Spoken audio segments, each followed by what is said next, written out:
कहानी की शुरुआत होती है 1988 में पाकिस्तान क्रिकेट टीम के वेस्ट इंडीज टूर से। 5 वनडेज और 3 टेस्ट मैचेस की इस सीरीज को एक नॉर्मल सीरीज ही समझा जा रहा था। ये कोई नहीं जानता था कि ये सीरीज क्रिकेट हिस्ट्री की एक यादगार सीरीज बन जाएगी।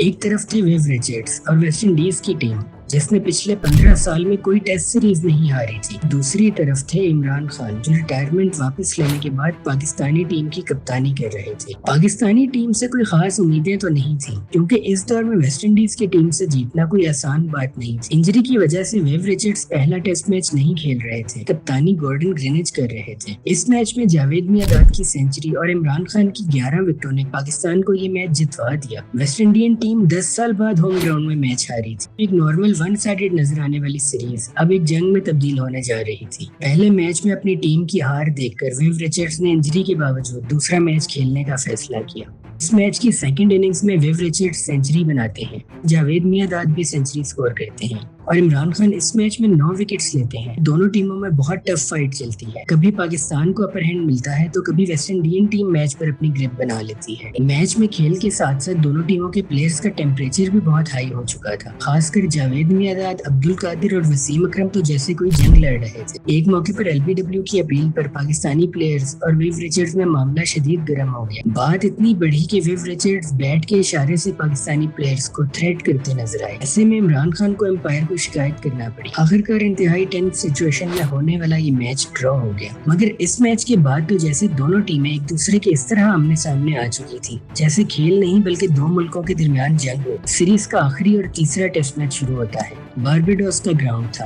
पाकिस्तान ने फर्स्ट इनिंग्स में 309 रन बनाए जिसके जवाब में वेस्ट इंडीज ने 306 रन बनाए। सेकंड इनिंग्स में पाकिस्तान ने 262 रन बनाए। वेस्ट इंडीज को जीत के लिए 266 रन का टारगेट मिला। मैच परफेक्टली पॉइज्ड और बैलेंस्ड हो चुका था। जीत किसी की भी हो सकती थी। चौथे दिन का खेल खत्म होने से तकरीबन 1 घंटा पहले बैटिंग के लिए आए विविन रिचर्ड्स। इस सीरीज में अब तक विविन रिचर्ड्स 3 बार आउट हुए थे जिसमें से 2 बार इनकी विकेट वसीम अकरम ने ली थी। स्विंग, पेस और एग्रेशन के साथ कंट्रोल। दुनियाई क्रिकेट में एक खतरनाक बॉलर की एंट्री हो चुकी थी जिसकी बॉलिंग को पिक करने में विव रिचर्ड्स जैसे क्रिकेट जायंट को भी मुश्किल हो रही थी। एक इंटरव्यू में विव रिचर्ड्स ने इस बात का इतराफ किया कि एक बार वसीम अकरम की बॉल इनके सर के इतना करीब से गुजरी थी कि आज भी इस बॉल का सोचकर डर जाता हूँ। When I faced you, I also had some nightmares as Really? well.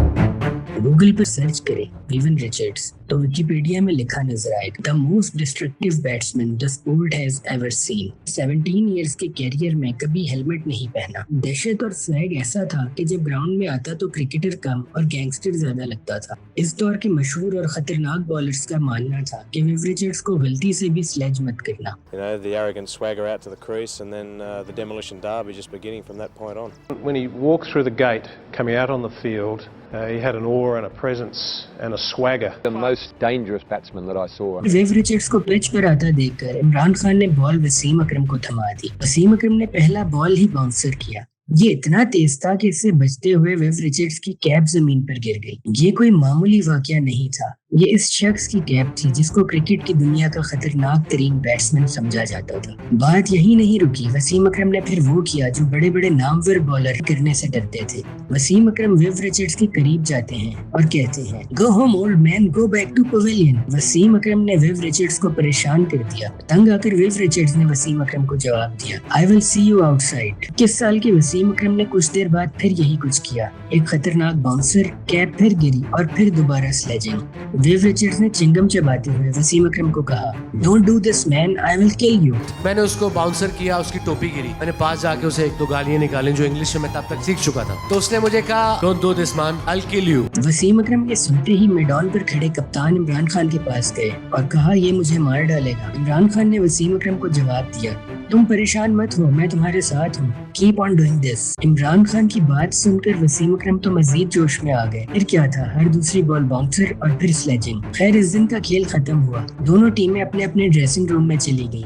Pakistani team पुरजोश थी, इनको अपनी जीत नजर आ रही थी। अचानक पाकिस्तानी ड्रेसिंग रूम का दरवाजा खुला। एक रूम बॉय अंदर दाखिल हुआ और वसीम अकरम को कहा, come outside, someone is calling you. वो वेस्ट इंडियन रूम अटेंडेंट होता है, वो काला, वो आया मेरे पास, कहता है, man somebody wants to see you outside. Wasim Akram ने समझा शायद कोई फैन है जो मिलना चाहता है। उठकर बाहर की तरफ गए। ड्रेसिंग रूम के बाहर झांका तो मंजर देखकर एक बार हिल गए। सामने विव रिचर्ड्स बगैर शर्ट और हाथ में बैट लिए खड़े थे। चेहरे पर गुस्सा था और जिस्म पसीने से भीग रहा था। कमीज उसने उतारी हुई थी, हैट पहने हुए थे और बल्ला उसके हाथ में था। वसीम अकरम ये देखते ही वापस ड्रेसिंग रूम की तरफ भागे। इमरान खान को बताया कि बाहर विव रिचर्ड्स मुझे मारने आ गया है। वो कप्तान जिसने वसीम अकरम को ग्राउंड में विव रिचर्ड्स को मुसलसल तंग करने का बोला था, अब जवाब देता है, मैं क्या करूँ, ये तुम्हारी लड़ाई है, जाओ अब हैंडल करो।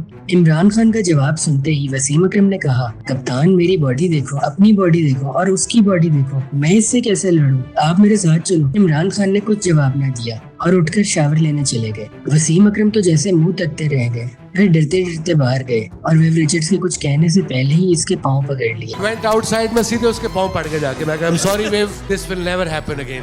विव रिचर्ड्स कुछ देर तक वसीम अकरम को घूरते हैं और फिर कहते हैं, you better not, I will kill you, और वापस अपने ड्रेसिंग रूम की तरफ चल पड़ते हैं। इस मैच के बाद वसीम अकरम ने कभी विव रिचर्ड्स को स्लेज करने की गलती नहीं की, बल्कि इस टेस्ट मैच के अगले दिन वसीम अकरम ने रिचर्ड्स को बोल्ड भी किया, मगर स्लेज करने का सोचा भी नहीं। ये मैच पाकिस्तान जीत तो नहीं सका था, बल्कि वेस्ट इंडीज ने ये मैच जीतकर सीरीज को ड्रॉ कर लिया था। लेकिन ये सीरीज क्रिकेट हिस्ट्री में न सिर्फ एक हिस्टोरिक सीरीज बन चुकी थी, बल्कि इसने वो खिलाड़ी को जन्म दिया था जो बाद में क्रिकेट की दुनिया में स्विंग का सुल्तान कहलाया। इस सीरीज के बारे में बात करते हुए मैल्कम मार्शल बताते हैं कि सीरीज ड्रॉ होने के बाद जब वो ड्रेसिंग रूम में गए तो वहाँ विव रिचर्ड्स एक कोने में बैठे थे और इनकी आंखों में आंसू थे। वो क्रिकेट की दुनिया का शेर अपनी टीम की जीत की खुशी में मुंह छुपाता हुआ रो रहा था, क्योंकि वेस्ट इंडीज का क्रिकेट पर राज अभी कुछ अरसा मजीद बाकी रह सकता था। वसीम अकरम और विव रिचर्ड्स दोनों आज भी बेहतरीन दोस्त हैं। विव रिचर्ड्स इस बात का भी इतराफ कर चुके हैं कि वसीम अकरम की बॉलिंग में कुछ खास था और यही वजह है कि इनका सामना करना कभी भी आसान नहीं था।